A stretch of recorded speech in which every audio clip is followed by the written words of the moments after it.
आता मी, कार्तिक दादा, माझी ताई आणि माझा दुसरा चुलत भाऊ शंतनू इतके जण राहिलो.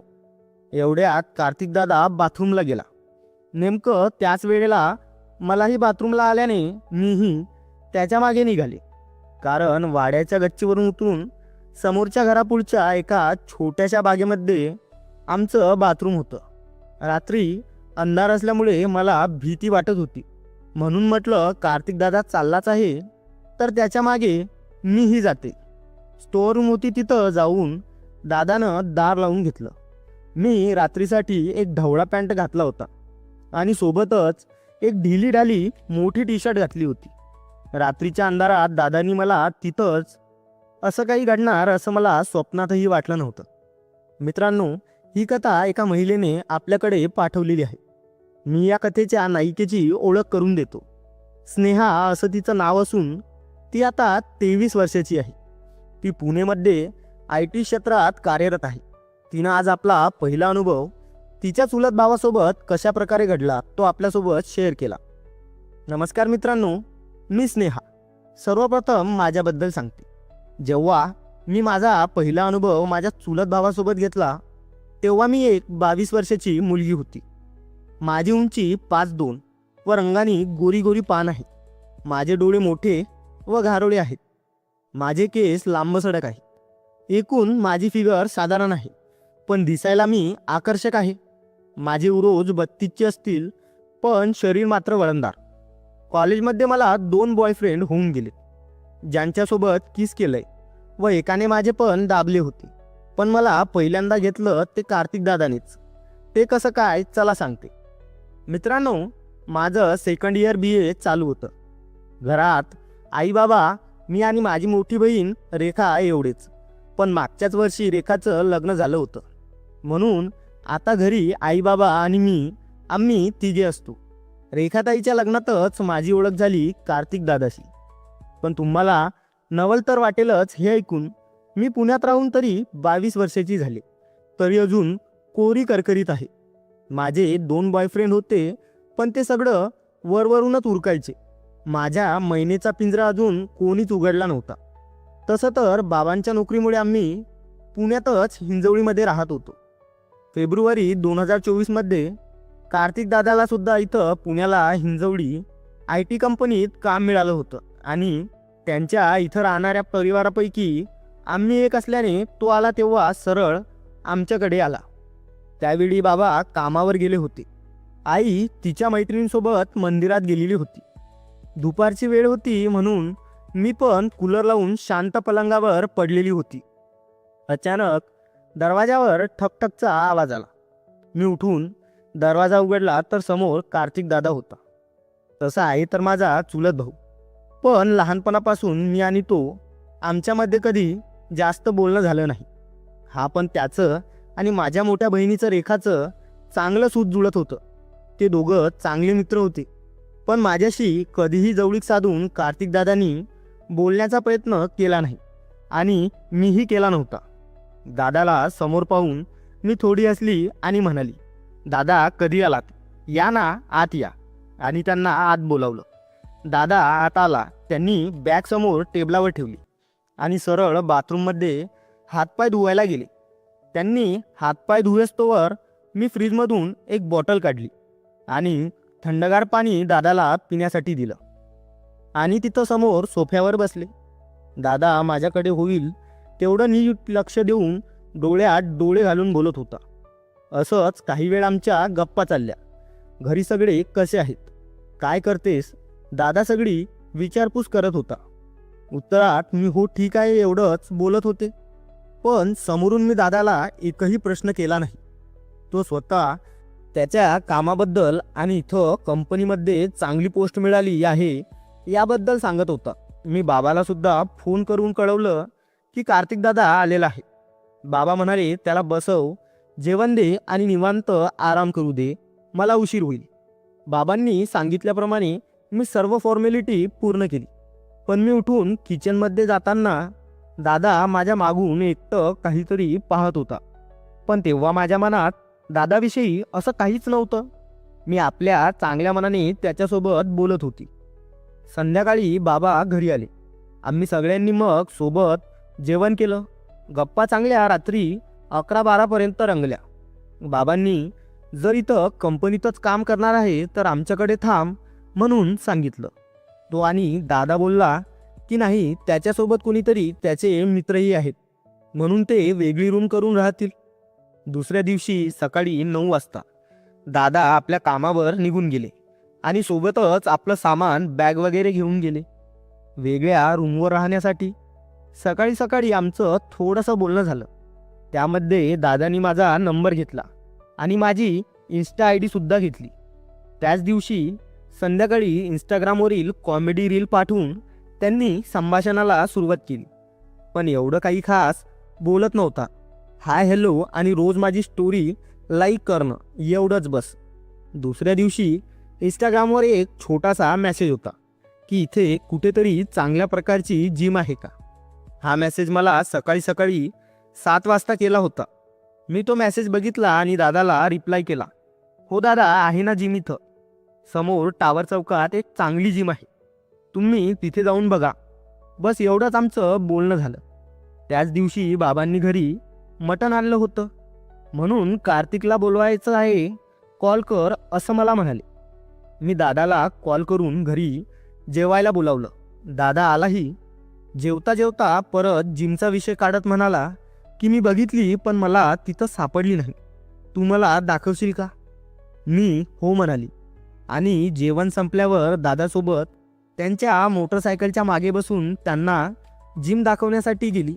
मोटरसायकल मध्यम स्पीडमध्ये होती तरीसुद्धा दादा वेळोवेळी ब्रेक दाबून मला स्वतःच्या अंगावर ढकलून घेत होता. चुलत भाऊ असल्याने संशय करण्याचा तर प्रश्नच नाही म्हणून मी पण दुर्लक्ष करत होते.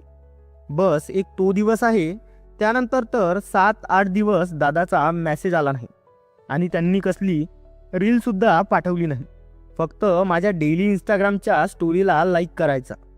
पण जेव्हा आमच्या भेटायची वेळ जवळ येत होती ती कशी गावाकडे आमच्या एका अजून चुलत बहिणीचं लग्न ठरलं होतं आणि आमचा सर्व परिवार गावातल्या वाड्यावर जाणार होता. कार्तिक दादा 8 दिवस आधीच पुण्यातून गावाकडे रवाना झाला होता आणि 4 दिवसांनी आम्हा सगळ्यांनाही सहपरिवार जायचं होतं. नांदेड जिल्ह्यातील किनवटजवळ एका गावात आमच्या फॅमिलीचा खूप मोठा वाडा आहे. मागच्या वर्षी मे महिन्यात तिथं माझ्या चुलत बहिणीचं लग्न असल्याने मोठा कार्यक्रम होता. 8 दिवसापासून सगळेजण जमले होते. कार्तिक दादा तसा त्यांच्या आईबाबासोबत नांदेडला असतो, तो सुद्धा आला होता. त्या दिवसात आम्ही एकूण 10-15 भावंड एकत्र जमलो होतो. कार्तिक दादा दिसायला सावळाच आहे. माझ्या बाबांच्या चुलत भावाचा तो मुलगा आहे. त्या हिशोबाने माझा चुलत भाऊ माझ्यापेक्षा त्याची 2 इंच जास्त हाईट असेल, पण त्याची बॉडी एकदम जिममध्ये बनलेली आहे. तो फार कॉन्फिडंट आहे, सहज कुणामध्येही मिसळतो. लग्न म्हटल्यावर गावाकडे तर किती मोठा माहोल असतोच. मुलं पाहतात लग्नामध्ये कोण छान आणि सुंदर दिसणाऱ्या मुली आहेत आणि मुली पाहतात लग्नामध्ये कोण हँडसम आणि तगडे मुलं आहेत. पण कार्तिक दादा तसा नव्हता. तो आपल्या मोबाईलमध्ये गुपचूप कुठे बसून आपला काहीतरी पाहत असायचा.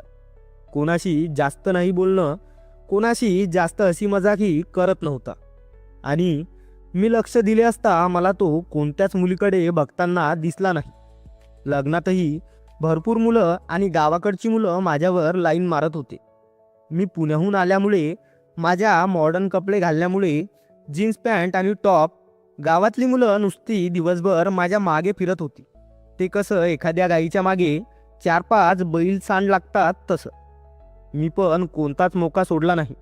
त्यांच्यापुढे होईल तेवढं आणि होईल तितकं वाकायची, लयबद्ध हलवत चालायची आणि फुकटची शैन मारायची. तर गावामध्ये पहिला दिवस हा फारच छान येईल आणि आता झाली संध्याकाळ. पहिल्या दिवशी तर आम्ही सारे कझन्स मिळून उनो खेळलो आणि संध्याकाळी एकत्रच मिळून सर्वांनी सोबतच जेवण केलं. जेवण करताना मी कार्तिक दादाच्या अगदी जवळच बसलेली होते. तेव्हा तर तो माझ्याकडे नजर उचलून पाहतही नव्हता. त्यानंतर झोपण्यासाठी वाड्यात सर्वत्र आपापल्या दिलेल्या खोल्यांमध्ये गेले. सर्व बायका एकीकडे झोपल्या, सर्व पुरुष दुसरीकडे झोपले.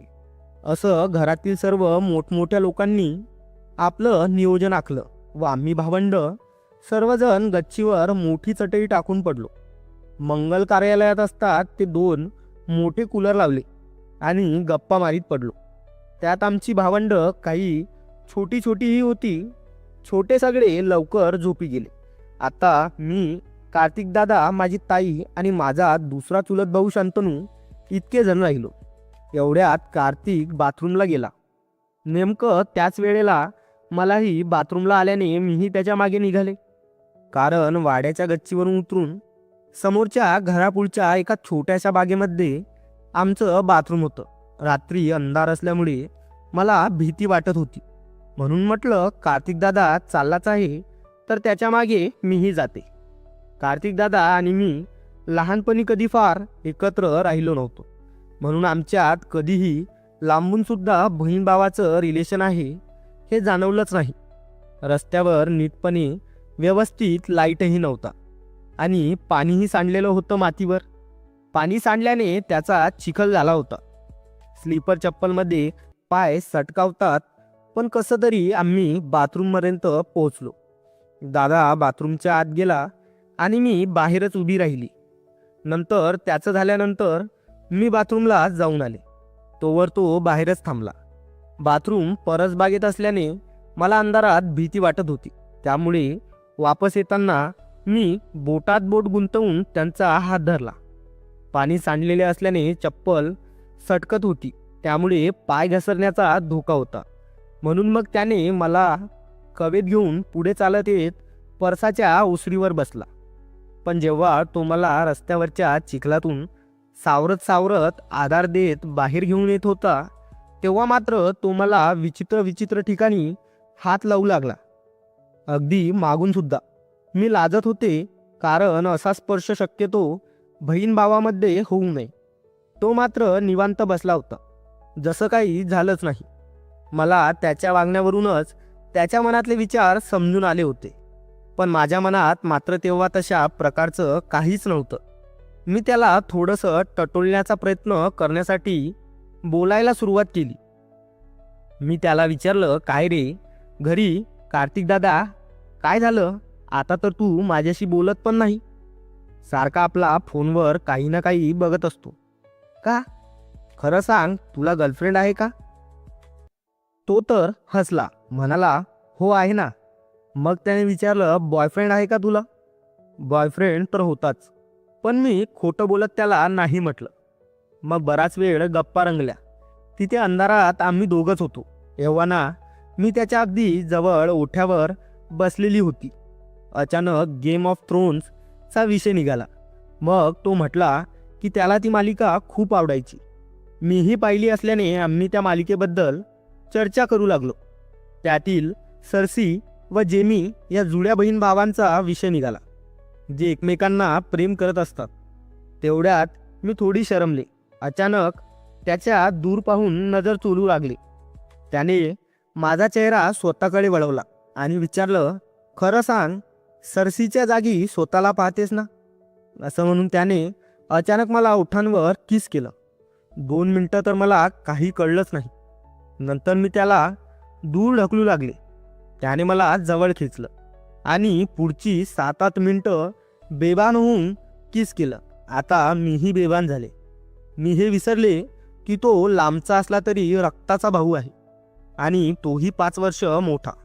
तेवढ्यात त्याने मला वापस परसाच्या बागेत नेलं, जिथे आम्ही आधी बाथरूमसाठी गेलो होतो. तिथं मागच्या बाजूला स्टोअर रूम होती. तिथं जाऊन दादानं दार लावून घेतलं. स्टोअर रूममध्ये एकाकडे धूळ जुनं पुराणं सामान पडलं होतं आणि एकीकडे उद्या लग्नासाठी आलेलं सामान. मधोमध फक्त थोडी जागा होती आणि एक छोटासा पिवळा लाईट चालू होता. मी रात्रीसाठी एक ढवळा पॅन्ट घातला होता आणि सोबतच एक ढिलीढाली मोठी टी शर्ट घातली होती. दादांनीही काहीतरी मोठं ढगळे कपडे घातले होते. मी घाबरले. माझ्या हृदयाची धडधड वाढली. एवढ्यात त्याने मला कवेत घेतलं, मला किस केलं. त्यात हात घालून तो माझे दाबू लागला. मी त्याला विरोध करण्याचा प्रयत्न केला, पण तो ऐकत नव्हता. तेवढ्यात त्याच्या छोट्या राजाचा अंदाजही मला आला. तो तर पूर्ण उभा राहून माझ्याकडे पाहत होता. खरं सांगू तर त्याचा छोटा राजा पाहून मी तर दचकलेच. काय करावं मला काही कळत नव्हतं. पण आता त्याला थांबवूनही मला मनातून योग्य योग्य वाटलं नव्हतं. बघता बघता त्याने माझे एक एक सर्वच वस्त्र काढून घेतले. मी आता माझ्या भावापुढे अशा परिस्थितीत उभे होते जिथे मी काय सांगू, आणि मागून मला कचकन मिठी मारली. आता मी पूर्णपणे स्वतःला त्याच्याकडे सोपवलं. माझ्या बॉयफ्रेंडनी सुद्धा कित्येक वेळा फक्त प्रयत्न केला, पण एवढा डॉमिनन्स आणि कॉन्फिडन्स मी याच्या आधी पाहिला नव्हता. मागून कुणी वाघ हल्ला करतोय आणि आपण त्याच्या तावडीत सापडलेली हरणी असावं असं मला वाटायला लागलं. सगळं काही एवढं अचानक घडलं होतं की डोळ्याची पापणी लावायच्या वेगाने सर्व घडलं. आता मी कुठपर्यंत शांत राहू शकते मित्रांनो? माझ्याही धैर्याचे बाण तुटले होते. मी दबक्या आवाजात त्याला मौन करून प्रोत्साहित करत होते. त्याने मला बसवलं, स्वतः देखील बसला व मला मिठीत घेऊन मला कम्फर्टेबल करू लागला. मी डोळे झाकून त्याच्या मिठीत शांतपणे पहुडले. त्या क्षणाले त्याने मला जीव द्यायला सांगितला असता तरी मी हसत हसत दिला असता, इतकी मी समर्पित झाले होते. आता त्याने शॉर्टच्या खिशातून काहीतरी बाहेर काढलं. घ्या. ती तर पाकिट होतं. मी चकित झाले. म्हणजे तो पूर्ण प्लॅनिंग करून मला पाहत होता हे माझ्या लक्षात आलं. पण आता मी त्याच्या प्रेमात इतकी वेड्यासारखी पडले होते की त्याचा संधी साधूपणा मी इग्नोर केला. त्याने चॉकलेट फ्लेवरचं आणलं हे ऐकून मी थोडी सुखावले, कारण मला चॉकलेट खूप आवडतं. मी आता लाजून पार चूर झाले होते. माझं अंग नुसतं लाजेनंच लाल झालं. त्यानेही हे लक्षात घेतलं असावं आणि मी काही म्हणायच्या आत मला त्याने घट्ट मिठी मारली. मी त्याच्या कानात म्हटलं, दादा नकोस रे अंत पाहू, प्लीज मला. असं म्हणताच त्याने मला जवळ घेऊन चुंबन घ्यायला सुरुवात केली. मीही त्याला चुंबन घ्यायला लागली, अगदी वेड्यासारखी. तो सांगेल तसं करणं राहणं हेच मला माझं कर्तव्य वाटू लागलं. माझ्या लक्षात आलं की आता त्याला काय हवंय, म्हणून मग मी त्याच्यासाठी रस्ता मोकळा करून दिला आणि त्याला इशाराही केला. अधिक वेळ न घेता तू जंगलावर हल्ला करण्यासाठी आता तयार झाला आणि पुढचे 2 तास तो माझी शिकार करत राहिला. निसर्ग उघड्या डोळ्यांनी बघत होता की वाघ हरिणीला ज्या कडावर पडली त्या कडावर लचके तोडून खात होता. आम्ही दोघं एकमेकांमध्ये पूर्णपणे सामावून गेलो होतो आणि हरवून गेलो होतो. नंतर आम्ही उठलो. पहाटेचे 3 वाजले होते. सगळेच गाढ झोपेत होते. सकाळी हळदीचा कार्यक्रम होता. स्टोअररूममधील धुळीनं आमची अंग माखली होती. तिथंच बाथरूममध्ये दोघांनीही एकत्र शॉवर घेतला. तिथे परत त्याने माझी शिकार केली. नंतर दोघी मी आणि कार्तिक दादा वाड्याच्या गच्चीवर दबक्या पावलांनी गुपचूप गेलो आणि आपापल्या जागी जाऊन झोपलो. माझं पहिल्या वेळेस असल्यामुळे पोट खूपच दुखत होतं. मला काही करता झोप लागत नव्हती. मी त्याच्याकडे मान वळून बघितलं तर 10-15 मिनिटातच तो झोपी गेलेला होता. पण मला फक्त एवढी शांतता होती की कुणालाही कळलं नाही की रात्री कोणी काय पाप केलं होतं. दुसऱ्याही रात्री सगळं तशाच प्रकारे घडलं. एकदा त्याने माझी मागच्या बाजूने सुद्धा शिकार मारली. मी तर त्याला सांगून टाकलं की मी त्याच्या प्रेमात आहे ते, पण तो मला फ्रेंड विथ बेनिफिट मानतो.